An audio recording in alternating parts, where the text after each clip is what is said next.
பேரவைத் தலைவர் அவர்களே, மகிழ்ச்சியும் உணர்ச்சியும் கொண்டு இந்த அவையிலே நான் அமர்ந்திருக்கிறேன்.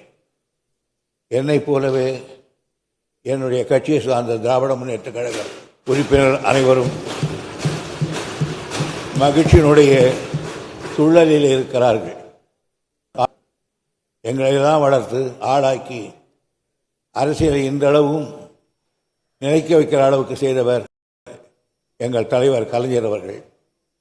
அவருடைய பெயரால் அவர் அரசியல் நடத்திய ஆரம்பகால அரசியல் நடத்திய கும்பகோணத்தினுடைய ஒரு பல்கலைக்கழகத்துக்கு அவர் பெயர் சூட்டுகிறார் என்பது எங்களுக்கெல்லாம் மகிழ்ச்சி.